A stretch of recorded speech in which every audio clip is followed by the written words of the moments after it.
에베소서 강의 33번째 시간으로 교회 하나됨과 성장이라는 제목으로 하나님 말씀 함께 나누도록 하겠습니다. 우리가 지난 시간에 함께 나눈 내용들 다시 한번 정리해 보면 이제 3장까지 교리에 대한 부분들을 끝내고 4장부터 하나님의 백성들이 어떻게 살 것인가에 대한 부분들을 이제 말씀하고 있습니다. 하나님의 백성들은 부르심을 받은 일에 합당하게 행해야 된다. 하나님께서 우리를 불러주셨는데 그 부르심이 합당하게 행해야 된다. 그 부르심이 합당하게 행하는 것은 모든 겸손과 또 온유로 또 서로 사랑하고 오래 참고 용납하는 그러한 모습들이 너희 가운데 있어야 된다라고 말씀을 하십니다. 그리고 나서 너희가 하나님께서 교회로 불러주셨고 그 교회는 한 몸 된 육체이기 때문에 너희가 그 하나됨 속에서 이제 믿음이 자라가야 되고 그리스도의 장성한 분량에 이르기까지 성장해야 된다 라는 이야기를 이제 오늘 하게 될 것입니다. 그래서 하나님께서 우리를 불러주신 자리가 참 중요하지 않습니까? 부름의 자리. 오늘 오후에도 좀 살펴보게 되겠는데 첫 번째로는 하나님의 백성으로서 이제 우리를 불러주시지 않았습니까? 두 번째로는 우리가 현재 하고 있는 일들, 여러분들에게 하나님께서 여러 가지 일들을 맡겨주시지 않았습니까? 직장에서의 일들, 또 뭐 가정에서의 일들, 그 부름의 자리가 하나님의 소명의 자리인데 오늘 그 하나님께서 그 첫 번째 부름의 자리, 하나님의 백성으로 불렀을 때는 독불장군으로 혼자 신앙생활하는 그런 모습이 아니라 교회 공동체로 하나님께서 우리를 불러주신 것입니다. 또 교회 공동체 속에서 너희가 이제 하나님의 백성으로서의 삶을 살아가야 되는데 그 중에 가장 중요한 것이 무엇인가? 라고 할 때 하나가 되어야 된다 라는 부분을 이제 오늘 본문에서 말씀을 하고 있고요. 그렇게 하나가 되어서 너희가 목표한 것이 무엇이냐면 그리스도의 장성한 분량에 이르기까지 너희가 자라가야 된다. 성장해야 된다. 이런 말씀을 오늘 하시는 것입니다. 그 부분을 오늘 구체적으로 함께 살펴보도록 하겠습니다. 4절부터 6절까지가 먼저 하나님에 대한 강조입니다. 그리고 나머지 부분들 7절에서 16절까지가 이제 너희가 하나 되어서 성장해야 된다라는 부분들을 말씀하고 있는 것입니다. 먼저 4절 한번 보시면 몸이 하나요 성령도 한 분이시니 이와 같이 너희가 부르심의 한 소망 안에서 부르심을 받았느니라 이렇게 말씀하십니다. 하나님에 대한 이야기를 계속하죠. 또 주도 한 분이시요 믿음도 하나요 세례도 하나요 하나님도 한 분이시다. 너희가 하나됨으로 하나님께서 불러주셨는데 그 근거가 무엇이냐면 하나님께 속한 모든 것들은 하나이다. 하나님께 속한 모든 것들은 하나이다. 세례도 하나이고 성령도 하나이고 하나님도 한 분이시고 너희가 부르심의 한 소망 안에서 부름을 받았고 우리가 하나님께서 불러주셨을 때 한 소망으로 불러주셨거든요. 이 소망은 다른 소망이 아니라 우리 주 예수께서 속히 오실 것이다 라는 그 소망입니다. 그래서 이 모든 것들이 하나님께 속한 모든 것들이 하나이기 때문에 너희 또한 하나로 내가 불렀다. 그래서 하나가 되어야 된다 라는 부분을 말씀하고 있는 것입니다. 이 하나됨이란 어떤 획일화를 의미하는 것이 아닙니다. 군대 가면 똑같은 옷 입고 똑같은 말투 쓰고 똑같은 음식 먹고 그렇게 하지 않습니까? 그런 어떤 획일화를 하나됨이라고 말하는 것이 아니라 모든 다양성 속에서 그 다양한 것들이 하나의 권위 앞에 질서와 조화를 이루고 아름답게 움직임으로 하나님의 영광을 나타내는 상태, 그것을 하나됨이라고 말하고 있거든요. 또 이 하나됨을 우리가 잘 볼 수 있는 것이 하나님의 창조 행위입니다. 하나님께서 온 우주 만물을 창조하셨을 때에 그 우주에 떠 있는 그 수많은 별들을 보십시오. 그 모든 별들이 충돌 없이 갈등 없이 아름답게 지금도 운행이 되고 있지 않습니까? 그리고 각각의 그 행성들이 다 모양과 색깔이 다 다릅니다. 너무 놀랍지 않습니까? 겨울에 내리는 눈송이만 보아도 그렇습니다. 그 눈송이를 아주 미세 현미경으로 확대해서 보니까 눈송이 하나하나가 다 모양이 틀립니다. 완벽한 구조를 가지고 있는 그 눈송이 하나하나가 각각의 모양들을 다 다르게 가지고 있지만 하나의 눈으로서 우리 가운데 비춰지는 모습은 아름다움이라는 것입니다. 그 모든 질서와 조화들. 또 하늘에 날아가는 새를 한번 여러분 보시기 바랍니다. 그 수많은 새들이 날아가고 있지만 충돌 없이 갈등 없이 아름답게 운행하는 모습들. 바다에 있는 물고기도 마찬가지죠. 떼지어 다니지만 그 떼지어 다니는 물고기들이 아름다운 조화를 가지고 질서를 가지고 지금도 움직이고 있다는 것입니다. 이렇게 수많은 다양성들 속에서 그 모든 것들이 질서를 이루고 조화를 이룰 때에 그것을 성경은 하나됨이다. 이렇게 표현하고 있는 것입니다. 그 우리 몸 속에 있는 그 핏줄이 96,000kg라고 합니다. 96,000kg. 이게 이제 어느 정도냐면 혈관들 있지 않습니까? 그 혈관을 늘리면 96,000kg인데 지구 둘레를 2바퀴 돌 만한 길이라고 합니다. 우리 혈관을 다 늘리면 지구를 2바퀴 반 정도. 근데 여러분 생각해 보세요. 그 우리 몸 안에 있는 그 혈관이 막히지 않고 흘러간다는 것 자체가 참 신비로운 일 아닙니까? 너무나 신비로운 일이에요. 어떻게 막히지 않고 흘러가고 있을까? 우리 몸의 모든 장기와 조직들이 얼마만큼 세밀하고 세분화되어 있는데 그것이 우리 몸의 건강을 이루고 흘러가면서 조직과 세포와 혈액을 이뤄서 흘러가면서 우리 몸을 활동하게 하는가? 굉장히 놀라운 일인 것입니다. 그 모든 것들은 우리 몸 안에 하나님께서 질서를 부여하셨고 그 몸 안의 장기들이 질서 속에서 조화를 이루며 지금도 살아서 역동적으로 움직이고 있기 때문에 우리가 이렇게 살아서 움직이고 있는 것 아니겠습니까? 그러니까 하나님께서 우리를 교회로 부르시고 원하시는 것이 그것입니다. 너희가 교회 공동체로 모였을 때에 교회 가운데 하나님께서 뜻하신 질서가 있고 조화가 있다. 그 질서와 조화 속에서 각각 다양한 사람들이 여러 가지 배경도 다르고 환경도 다르고 성격도 다르고 모든 것들이 다른 너희들이 그 질서와 조화 속에서 하나가 되어야 된다. 이렇게 말씀하고 있는 것이 바로 오늘 첫 번째 주제인 것입니다. 두 사람 이상이 모였을 때는 반드시 질서가 필요하죠. 그리고 조화가 필요합니다. 그렇지 않으면 서로의 뜻이 달랐을 때 계속해서 충돌하게 되겠죠. 그리고 갈등하고 부딪힐 것입니다. 그러니까 모든 창조물들은 반드시 질서가 있고 하나님께서 부여하신 그 섭리, 그 뜻대로 움직여지게 되어 있는 것입니다. 에베소서 5장 22절, 23절 우리 잠깐 보고 오도록 하겠습니다.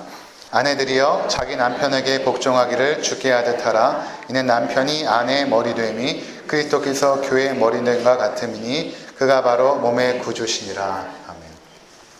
세상에서 가장 기초적인 단위가 가정이죠. 가정의 단위가 사회 모든 구성의 조직체 중에 가장 중요한 최소 단위 아닙니까? 가정이 확장되어서 공동체도 이루고 직장도 이루고 국가도 이루고 그렇게 되는 것입니다. 가정이라는 것은 남편과 아내가 모였을 때 가정이 이루어지죠. 두 사람이 모였을 때. 근데 두 사람이 모였을 때 하나님께서는 머리가 필요하다 이렇게 말씀하시는 것입니다. 왜 머리가 필요할까? 머리가 없이 그냥 살아가면 되지 않을까? 그렇지 않습니다. 두 사람 이상이 모인 데는 반드시 질서가 필요하죠. 그 질서 가운데 하나님께서는 남편을 가정의 머리로 허락하신 것입니다. 이것은 어떤 우열의 개념이 아니에요. 남편이 아내보다 더 우등하고 모든 것들이 나아서 머리로 세우신 것이 아니라 그냥 하나님께서 부여하신 질서인 것입니다. 남편이 머리 역할을 해라. 가정의 책임자의 역할을 해라. 가정을 보호하고 다스리는 역할을 하라. 아내는 가정 내에 있는 것들을 보호하고 다스리고 돌보는 역할을 하라. 이런 질서를 하나님께서 부여하신 것입니다. 그러니까 모든 것들이 질서 가운데 이루어지거든요. 그 가정들이 모여서 교회를 이룰 때도 교회도 마찬가지로 그 안에 질서가 있는 것입니다. 자, 그렇다면 이러한 질서와 조화는 어떻게 이루어질까라는 것입니다. 교회 안에 이제 다양한 성도들이 모였을 때 그 질서와 조화가 그건 어떻게 이루어지는 것인가? 그것은 하나의 권위에 대한 순종으로 이루어지는 것입니다. 하나의 권위에 대한 순종. 수많은 사람들이 모일지라도 그곳에 하나의 권위가 있고 그 권위 앞에 모두가 순종하게 되면 그 공동체는 질서를 잡고 조화를 이루게 됩니다. 그리고 그 질서와 조화 속에서 탄생되는 것이 아름다움이라는 것이거든요. 그래서 교회는 하나의 권위 아래 모인 공동체입니다. 최종적인 단 하나의 권위만 있습니다. 교회는. 그 권위가 무엇일까요? 교회 공동체가 모였을 때 그 교회에 하나의 권위가 있는데 그 권위가 무엇일까요? 교회 목사일까요? 감리교회라면 감리교회 감독이 그 감리교회의 하나의 권위일까요? 장로교회면 그 교회의 장로가 권위일까요? 그렇지 않습니다. 천주교라면 교황이 그 천주교의 하나의 권위일까요? 천주교는 그렇게 믿고 있거든요. 근데 우리 개혁주의 장로교회는 그렇게 믿지 않습니다. 어떠한 사람 공동체도 사람이 권위자로 설 수는 없는 것입니다. 오직 우리 주 예수 그리스도 한 분만이 교회의 최종적인 권위가 되는 것입니다. 예수 그리스도의 권위만이 교회의 최종적인 권위고 단 하나의 권위인 것입니다. 그 권위 앞에 모든 성도들이 평등하게 하나님을 섬겨나가는 것, 그것이 바로 교회의 모습인 것입니다. 그래서 오늘 본문 4장 15절 후반부에 보시면 이렇게 말하죠. 그는 머리니 곧 그리스도라. 교회의 머리, 교회가 마치 몸처럼 하나의 유기체인데 그 교회의 머리가 누구인가? 그리스도다. 오직 하나의 권위. 그 머리에서 지시하는 것에 따라 모든 육체가 움직이지 않습니까? 모든 육체가 움직입니다. 충돌 없이 조화롭게. 단 하나의 권위는 오직 우리 주 예수 그리스도 한 분이라는 것을 성경은 말씀하고 있는 것입니다. 몸의 모든 지체가 머리에 순종하듯이 교회는 오직 예수 그리스도만을 권위로 인정하는 것입니다. 그것이 굉장히 중요한 것입니다. 그렇다면 왜 교회는 무엇 때문에 목사도 세우고 장로도 세우고 권사도 세우고 집사도 세우고 그렇게 하는가? 이 부분이 이제 두 번째 주제에 해당하는 것입니다. 왜 교회는 그러한 사람들을 세워서 교회 내에서 또 어떠한 질서를 이루고 활동하게 하는가에 대한 부분인 것입니다. 바로 그것은 교회의 성장을 위한 것입니다. 교회의 성장.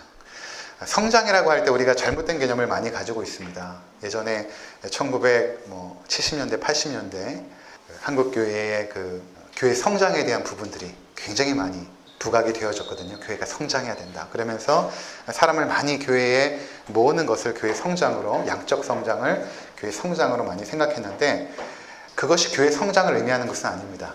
그것은 성장의 하나의 모습일지 모르지만 그것이 하나의 성장은 아닙니다. 왜냐하면 여러분 잘 보시면 70년대, 80년대에 한국 사회가 성장하면서 교회도 함께 성장했거든요.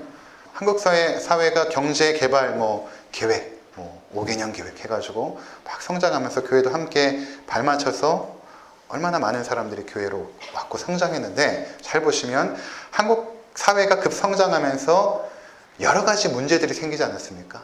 예를 들어서 무슨 성수대교라고 졌는데 대교가 무너지고 백화점이라고 지어놨는데 백화점이 무너지고 이런 일들 급성장하면서 낳게 되는 여러 가지 사회 부패와 그 부조리의 그 현상들 그것이 교회도 똑같이 일어났습니다.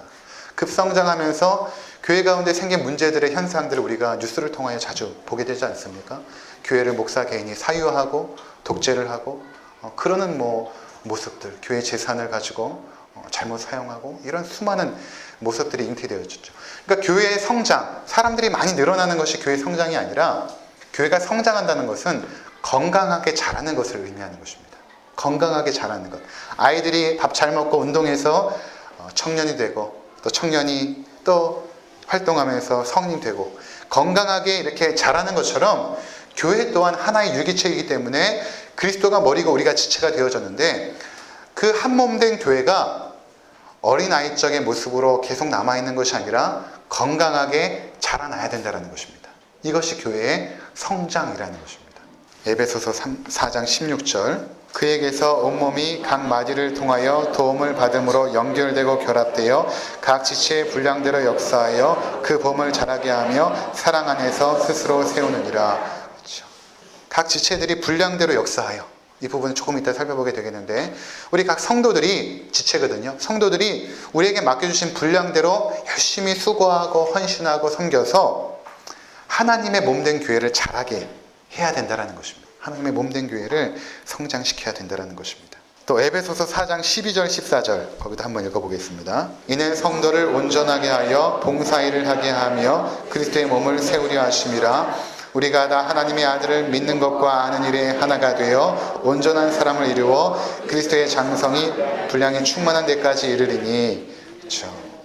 우리가 하나가 되어서 그리스도의 장성한 분량 우리가 전에 한번 살펴보았죠. 우리가 기도했던 그 하나님의 충만하심 그것이 어떠한 충만인가 그 기준에 대해서 우리가 살펴보지 않았습니까? 오른뺨을 맞았을 때 왼뺨을 내밀 수 있는 그 넉넉한 그 마음의 여유와 그 사랑 원수까지도 사랑하고 그들을 위하여 축복하며 기도해 줄 수 있는 그 사랑 그것이 그리스도의 장성인 충만한 분량인데 거기까지 하나님께서 우리가 자라길 원하신다는 것입니다. 그 정도의 영성과 그 정도의 성숙한 신앙인으로 자라길 원하신다는 것입니다. 그것이 교회의 성장이라는 것입니다. 하나님께서는 지금도 교회가 성장하길 원하십니다. 아이들이 계속 성장하지 않으면 병든 것이죠. 마찬가지로 교회가 성장하지 않으면 교회가 병든 것입니다. 반드시 건강하게 성장해야 됩니다. 이전에는 교회가 어떤 싸움이었냐 하면 이단과의 싸움이었다면 그렇죠? 옳은 교리와 잘못된 교리 간의 싸움이 교회가 치러야 될 싸움이었다면 오늘날 교회가 치러야 될 싸움은 어떤 싸움이냐면 건강한 교회가 될 것인가 아니면 유아기적인 어린 나이의 교회로 여전히 남아있을 것인가에 대한 싸움입니다. 그러니까 여러분들이 교회를 찾고 또 우리 교회를 선택했을 때 가장 먼저 염두에 두었던 것이 무엇일까요? 마음속에 사람이 많고 그런 교회에 여러분들이 가지 않지 않았습니까? 건강한 교회를 추구하는 것입니다. 건강한 교회. 병든 교회가 아니라 건강한 교회. 건강하면 성장하거든요. 그러니까 그 건강한 교회를 하나님께서 원하시고 건강하게 성장해 가기를 원하신다는 것입니다. 그렇다면 어린아이와 같은 신앙은 무엇이고 성숙한 신앙은 무엇일까요? 에베소서 4장 14절 한번 보시기 바랍니다. 이는 우리가 이제부터 어린아이가 되지 아니하여 사람의 속임수와 간사한 유혹에 빠져 온갖 교훈의 풍조에 밀려 요동하지 않게 하려 함이라. 어린아이와 같은 신앙은 사람들의 어떤 속임수나 유혹들, 우리 귀에 듣기 좋은 것들을 들려줬을 때 하나님의 말씀보다는 그것들을 따라간다는 것입니다. 하나님의 말씀보다는. 그런 것들의 유혹에 쉽게 넘어진다는 것입니다. 고린도전서 3장 1절과 2절인데요. 형제들아 내가 신령한 자들을 대함과 같이 너희에게 말할 수 없어서 육신에 속한 자 곧 그리스도 안에서 어린아이들을 대함과 같이 하느라. 내가 너희를 젖으로 먹이고 밥으로 아니하였노니 는 너희가 감당하지 못하였음이거니와 지금도 못하리라. 바울이 고린도 성도들에게 어떠한 메시지를 전하고 어떠한 그 말씀을 전하고 싶지만 그렇게 하지 못한다는 것입니다. 왜냐하면 너희들의 신앙이 지금 너무나 어리다. 신앙이 없다라는 것이 아닙니다. 신앙이 있는데 너무나 어린 아이의 신앙을 가지고 있기 때문에 내가 정말로 너희 가운데 어떠한 좋은 양식을 메시지를 증거하고 싶지만 너희가 감당하지 못함으로 나는 말할 수가 없다. 이렇게 말씀하고 있는 것이거든요. 그러니까 여기서 젖으로 먹이고 밥으로 아니하였노니 라는 것은 무엇인가 하면 메시지를 의미하는 것입니다. 젖과 같은 메시지가 있고 밥과 같은 메시지가 있습니다. 어린아이들은 부드럽고 연약한 것을 먹죠. 감당하지 못하니까. 하지만 성장했을 때는 단단한 음식을 먹을 수 있을 것입니다. 그래서 이러한 부분들을 히브리서 5장 12절과 14절에도 또 말씀을 하시는데 히브리서 뒤로 넘기셔서 5장 12절과 14절입니다. 때가 오래되었으므로 너희가 마땅히 선생이 되었을 터인데 너희가 다시 하나님의 말씀의 초보에 대하여 누구에서 가르침을 받아야 할 처지이니 단단한 음식은 못 먹고 젖이나 먹어야 할 자가 되었도다. 는 젖을 먹는 자마다 어린아이니 의의 말씀을 경험하지 못한 자요 단단한 음식은 장성한 자의 것이니 그들은 지각을 사용함으로 연단을 받아 선악을 분별하는 자들이니라. 아멘. 그러니까 어린아이와 신앙과 이 성숙한 신앙을 구분하는 것이 내가 메시지에 대해서 하나님의 말씀에 대해서 어떻게 반응하고 그것들을 수용할 수 있는가에 따라서 구분이 되는 것입니다. 그러니까 어린아이 신앙들은 자기 귀에 듣기 좋은 것만 이제 추구합니다. 찾아갑니다. 축복의 말씀들, 또 어떤 긍정적인 메시지들, 잘 될 것입니다. 뭐 이런 것들. 내 영혼이 잘된 것이, 범사가 잘되고 강건할 것입니다. 이런 어떤 메시지들만 좋아하죠. 그것들을 추구해 나갑니다. 그리고 그것들을 주로 전하는 교회를 등록하고 다니게 되죠. 근데 만약에 그런 교회에 등록하다가 어느 날 설교자가 오늘은 내가 단단한 음식을 좀 성도들에게 공급해야겠다라고 해서 예를 들어서 여러분 자기를 부인하고 십자가를 지고 예수 그리스도를 따르십시오. 희생하셔야 됩니다. 헌신하셔야 됩니다. 라는 메시지를 들으니까 마음에 부딪힘이 있는 것입니다. 그러니까 성장한 성도들은 처음에는 젖을 먹다가도 시간이 지남에 따라서 단단한 음식들, 희생과 섬김과 헌신과 자기 포기와 이런 성경 말씀의 진리들, 원수까지 사랑하고 핍박하는 자를 위하여 기도하고 이러한 메시지들을 넉넉하게 받아들일 수 있을 때에 그들을 성경은 성장한 신앙이다. 이렇게 말씀하고 있는 것입니다. 자, 그렇다면 여러분들 한번 돌이켜보시기 바랍니다. 내가 지금 내 신앙은 어디 있는가? 오늘 본문에 보니까 성숙한 신앙의 근거를 또 이렇게 말해요. 히브리서 5장 14절에 이렇게 말하죠. 단단한 음식은 장성한 자의 것이니 그들은 지각을 사용함으로 연단을 받아 선악을 분별하는 자들이니라. 이게 중요한데 왜 중요하냐면 모든 것들을 영적인 리더에게 묻지 않습니다. 목사님 이렇게 하면 어떻게 해야 할까요? 아니면 주변에 기도 많이 하시는 분들이 권사님 내가 이러한 문제가 있는데 어떻게 하면 좋을까? 이렇게 묻지 않습니다. 성숙한 신앙인은 지각을 사용하죠. 뭐 눈에 보이는 거, 환상, 꿈 이런 거 추구하지 않습니다. 지각을 사용합니다. 지각을 사용함으로 연단을 받았다는 것은 우리 삶의 수많은 하나님과의 인생의 경험 속에서 체험적으로 깨달은 그 하나님에 대한 지식들, 이것들을 지각으로 사용하여서 선악을 분별하는 것입니다. 뭔가 보여달라고, 뭔가 들려달라고 기도하지 않아요. 이미 나와 하나님과의 그 굳건한 신뢰 관계 속에서 이미 내가 배운 말씀들, 순종하면서 얻은 그 체험들을 가지고 지각을 사용합니다. 그래서 선악을 분별하여 살아갔죠. 이것이 성숙한 신앙입니다. 그러니까 여러분들이 처음에 초보 때는, 어린아이와 같은 신앙인일 때는 성숙한 신앙인의 도움을 받아야 됩니다. 어린아이들이 함부로 결정하고 선택하면 사고치거든요. 그때는 성숙한 신앙인의 도움을 받는 것이 중요합니다. 근데 계속 의존되어 있으면 안 되고 계속 권사님에게 가서 언제까지 물어보겠습니까? 목사님에게 가서 언제까지 물어보겠습니까? 성장하여서 하나님 말씀을 부지런히 배우고 주님과의 아름다운 신뢰의 관계 속에서 주님을 날마다 체험하고 순종에 대한 그 아름다운 그 경험 속에서 하나님에 대한 신뢰들이 있지 않습니까? 그것들이 쌓여서 이제는 내가 분별의 능력이 생기는 것입니다. 이것은 잘못된 거야. 이 길로 가면 안 돼.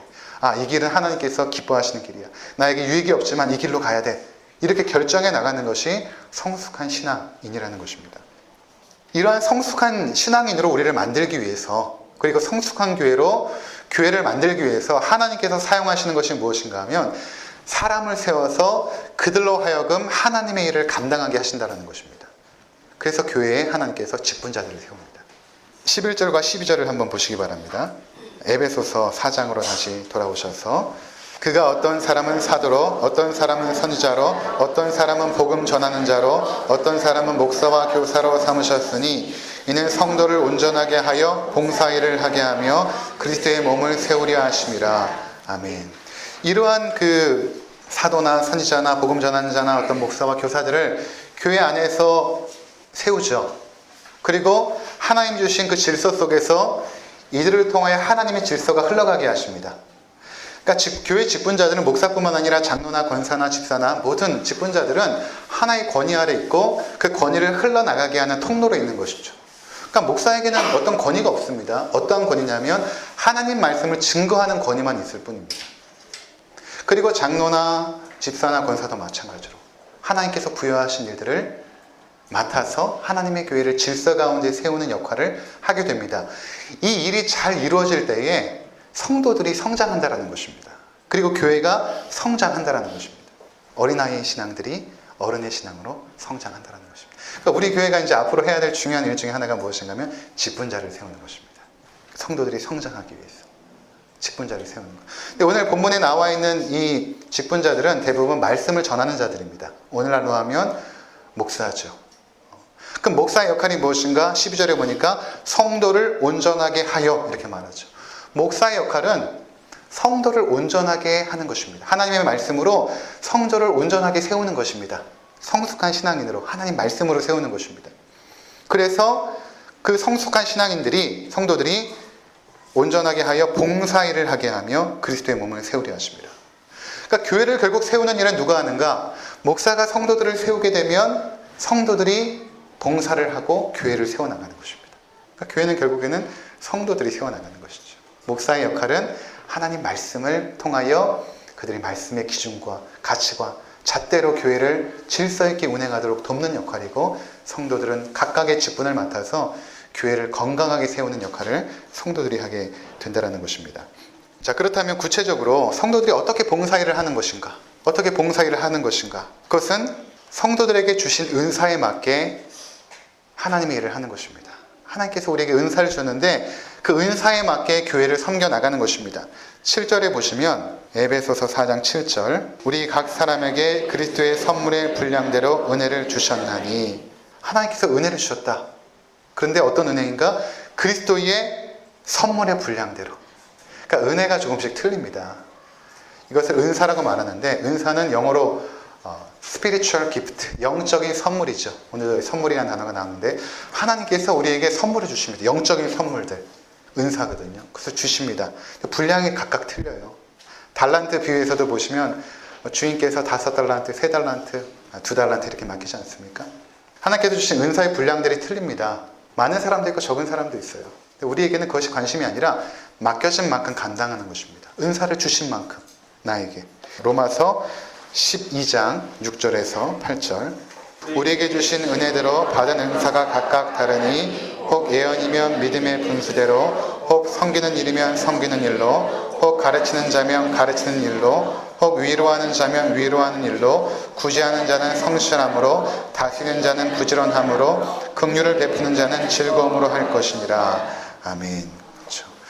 6절에 보니까 우리에게 주신 은혜대로 받은 은사가 각각 다르니, 우리에게 주신 은혜대로 다르다라는 것입니다. 분량들이 좀 다르고 각각의 표현되는 은사의 모습들이 다 다릅니다. 일률적이지가 않고 분량도 다릅니다. 그래서 에베소서 우리가 읽은 그 본문 4장 7절에 그리스도의 선물의 분량대로라고 말하고 있고, 16절에는 각 지체의 분량대로 역사 이렇게 말하고 있거든요. 각 지체의 분량대로 역사. 우리 각 지체들이 하나님께서 주신 은혜의 분량들이 있는데 그것대로 역사하여서 그리스도의 몸을 세워간다는 것입니다. 하나님께서 우리 각자에게 주신 은혜의 분량, 선물의 분량, 은사의 분량이 있습니다. 많으신 분은 많은 대로 섬기는 것이고 적게 받으신 분은 적은 대로 섬기는 것입니다. 그럼 나에게 받은 은사가 무엇일까? 나에게 받은 은사가 무엇일까? 성경에는 여러 가지로 표현하고 있죠. 로마서에는 섬기는 일, 가르치는 일, 권면하는 일, 위로하는 일, 구제하는 일, 또 긍휼을 베푸는 여러 가지가 나와 있고, 나중에 고린도전서에 가면은 방언이라든가 방언 통역이라든가 병 고치는 은사라든가 여러 가지 은사들이 있습니다. 그것은 그 당시에 사용되어진 대표적인 것이고 전부가 아닙니다. 은사들은 굉장히 다양하고 각기 다릅니다. 은사라는 것은 내가 잘하고 좋아하는 것입니다. 내가 잘하고 좋아하는 것. 억지로 하는 것은 은사가 아니라 내가 잘하는 것, 내가 좋아하는 것. 이것은 타고난 것일 수도 있고 또 나중에 훈련을 통하여 개발된 것일 수도 있고, 하나님께서 특별한 은혜를 베푸셔서 어떤 사람에게 주시는 것일 수도 있습니다. 어떤 분은 찬양을 잘하고 어떤 분은 악기를 잘 다루고, 오케스트라 여러분 보시면 피아노도 있고 바이올린도 있고 비올라도 있고 뒤쪽에 바순도 있고 드럼도 있고 여러 가지 악기들이 많이 있잖아요. 근데 그 모든 악기들이 한 사람의 지휘자 가운데서 아름다운 음악을 연주합니다. 핸델의 메시아 같은 거 들어보시면 얼마나 웅장하고 장대합니까? 근데 제 이해가 되지 않는 게 저 맨 끝에, 왼쪽 끝에 심벌 2개 들고 서 있는 사람이 있습니다. 이 사람의 역할이 무엇일까? 중간중간에 한번 탕 치고 마지막에 탕 치고, 그럼 그 사람은 계속해서 바이올린은 연주하고 다른 것들은 연주하는데 그 연주곡 중에 한두 번 연주하니까 별로 중요하지 않은가? 그렇지 않습니다. 그 사람이 연주곡 중간에 심벌을 한번 두드려줌으로 연주의 분위기가 확 달라지죠. 마지막에 한번 심벌을 탁 침으로 그 웅장함이 더 극대화되지 않습니까? 그렇게 되는 것입니다. 마치 하나님께서 교회를 운행하실 때도 마찬가지죠. 예수 그리스도께서 지휘자가 되셔서 교회를 튜닝하고 연주하고 나갈 때에 우리 성도들이 각자의 위치에서 그것이 크던 작던 간에 내 역할이 중요하던 또는 보이지 않던 간에 그 역할을 성실하게 감당하는 것입니다. 그러면 교회가 성장합니다. 어린아이의 수준의 교회가 성인의 수준으로 성장을 하죠. 교회를 다니다 보면 이럴 때가 있습니다. 나에게 눈에 자꾸 보이는 게 있어요. 예를 들어서 우리 교회는 좀 기도가 부족하지 않나? 이러면 기도하는 것이 그분의 은사입니다. 그것을 하나님께서 보여주신 거예요. 우리 교회는 주일학교가 좀 약하지 않나? 그럼 여러분들이 주일학교를 섬기셔야 됩니다. 그 자리에 가야 돼요. 남편하고 아내가 막 싸우죠. 왜 당신 청소 안 해? 싸우죠. 그 말하는 사람이 청소하는 은사를 받은 것입니다. 그 사람이 청소하면 안 싸우거든요. 그 상대방은 그 은사가 없는 거예요. 그냥 그대로 있어도 괜찮거든요. 눈에 보이는 게 내 은사예요. 그 사람이 청소하면 되거든요. 우리 교회는 선교가 좀 부족해 라고 느끼면 내가 선교하는 자리에 가는 것입니다. 어떻게 내가 선교를 섬길 수 있을까? 우리 교회는 구제가 좀 부족하지 않나? 하면 내가 어떻게 하면 우리 교회를 통해 구제할 수 있을까? 내가 그 자리에 서는 것입니다. 하나님께서 그 마음을 그 사람에게 보여주시고 그것들의 부족함을 보게 하신 것입니다. 그러니까 여러분들이 큰 교회 가시면 안 돼요. 작은 교회 가서 섬겨야 됩니다. 그 속에서 내 은사, 내가 그 교회를 성장시켜서 성숙한 신앙으로 끌어올리도록 내가 사용되어야 되는 것이 은사인 것입니다. 내가 그 자리에서 섬길 때 먼저 하나님께서 나를 성장시키시죠. 그 은사대로 내가 쓰임을 받을 때 내가 먼저 성장합니다. 그리고 나에게 기쁨도 주시고 감동도 주시고, 그리고 전에는 그냥 교회 나오는 것이 남의 교회 다니는 것 같았어요. 마음도 잘 안 잡히고 그랬는데 그 은사대로 섬기면서 내가 이곳에서 정말 잘 섬겨서 하나님 보시기에 아름다운 교회로 만들어야겠다라는 주인의식이 생깁니다. 이제 내 교회구나. 내가 잘 섬겨야겠다라는 생각이 됩니다. 그래서 여러분들이 그 자리에 딱 섰을 때에 드디어는 여러분들이 내가 이 교회를 통해 하나님을 섬겨야지. 이것이 되는 거예요. 그렇지 않으면 교회가 막 흘러가다가 때로는 갈등이 있고 어려움이 생기면 확 나가버립니다. 이게 아닌가 보다. 근데 여러분, 교회는 그렇게 선택하는 거 아닙니다. 교회는 섬길 곳을 선택하는 것이지 쇼핑하듯이 교회 이렇게 다니면서 나에게 맞는 교회를 찾는 게 교회를 선택하는 방법은 아니에요. 하나님의 사람들은 성숙한 성도라면 여러분들이 섬길 곳을 찾아야 됩니다. 이렇게 몸된 교회가 예수 그리스도의 머리를 권위로 중심으로 모이고 그 권위의 가르침 앞에 순종하며 복종할 때 하나가 되고 그 지교회로 모인 성도들이 각자의 주신 그 은사의 분량에 맞게 섬길 때에 교회는 아름답게 그리고 건강하게 성장하는 것입니다.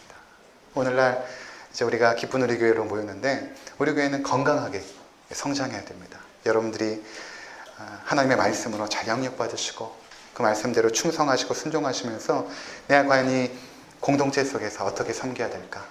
그 각자의 은사들 따라서 하나님을 아름답게 섬기셔서 교회를 하나님의 영광스러운 교회로 세우시는 우리 모든 성도들이 되시기를 주의 이름으로 축원을 드립니다. 기도하겠습니다.